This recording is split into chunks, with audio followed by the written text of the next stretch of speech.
Hey everyone, we're back at Gamescom Day 2. I'm Peter Brown here with Seb Ford, my esteemed colleague. Thank you. And we stopped by Warner Brothers booth today. We saw a few games, but the biggest surprise was Mad Max. Definitely. Yeah. So that was a actually quite extensive demo that they gave there. Of course, Mad Max set in a sort of like a barren, desolate world. You've had your interceptor taken from you, and the whole point is that you want to build a new car that is going to be the ultimate war machine. Yes, I mean, because basically you're only as respected as your strength, and that kind of equals your car in this world. Sure. So you play as Max, and you have your car, the what was it, the Magnum Opus? That's the one. Yeah, and on the back you have this guy named Chumbucket. He's kind of your sidekick.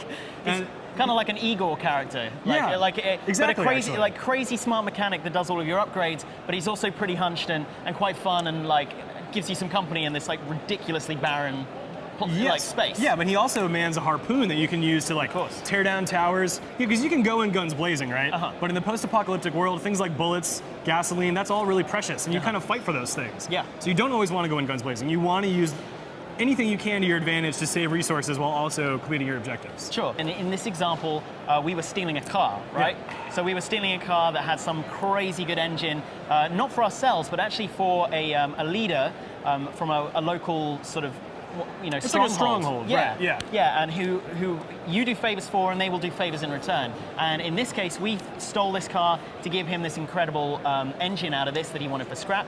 We got what they actually call scrap, which is kind of like a currency that you can use to upgrade the Magnum Opus. Yeah, and one thing that was a little bit weird about scrap during the demo is that they had, I think it was around 100 scrap by the time it was time to buy new parts. Yeah.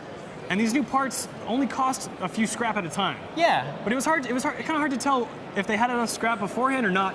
But assuming you have that much scrap, the upgrades weren't that expensive, which means they're almost not that valuable to you. Sure, and that's the thing. Like we did this really interesting mission to get this car, although admittedly the hand-to-hand combat was not that great. Yeah, when you get into the car, you sort of invade this stronghold, you fight some enemies, and it was almost too gamey. Every enemy had like a little icon above their head. You hit this button to get them. There were all these little things you could activate that would take out a group. I mean, it looked as though it was okay, but it didn't seem to be the game's strength. Sure. The strength was really in the automobiles. Yeah. Traversing the area, intercepting convoys. That was great. Yeah. So you could just be driving out of any one of these strongholds and randomly encounter a convoy that you can choose to ignore or assault. Yeah. And assaulting seems as though it would put you in better favor with local tribe leaders. And it would sort of give you the ability to explore some more too, because then they wouldn't be there. Yeah. But it was, there were convoys that were sort of out in the open, but then there was also these moments where you're driving along and all of a sudden these cars burst out of these dunes. Yeah. That was crazy. I absolutely, that is much more the kind of Mad Max thing that I was expecting. Yeah, just the over-the-top, just absurd kind of action. Yeah. So in the example that we had, we upgraded our vehicle to have like a crazy strong battering ram. Yeah. And all of the upgrades on the car will affect them in different ways. So we put the battering ram on, made our car super heavy,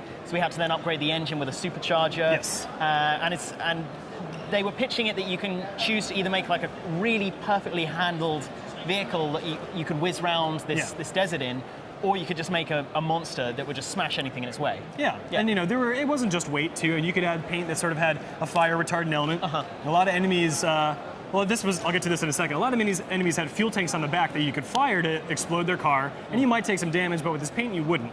I did find it a bit strange that you're just wasting barrels of gasoline to take out a single car. That surprised me. I really thought that we were going to be taking on that convoy to steal the gasoline, because of course, like in the Mad Max film, there's one of the main objectives of the film is stealing a tanker of gasoline, right? So I mean, if they're trying to keep the whole thing canon, wasting fuel seems a bit unreal. Yeah, and it's also unreal in terms of the abundance in the world, given the storyline. But at the same time, if it's there, it sort of allows the game to be fun. Yeah. While you could ram into enemies and take them out pretty quickly, your car was pretty resilient. Sure. And I think that's a bit unfair advantage in your part, but again, it seemed to make the game more fun to play. But it goes back to being able to upgrade your car to such an extent after each mission.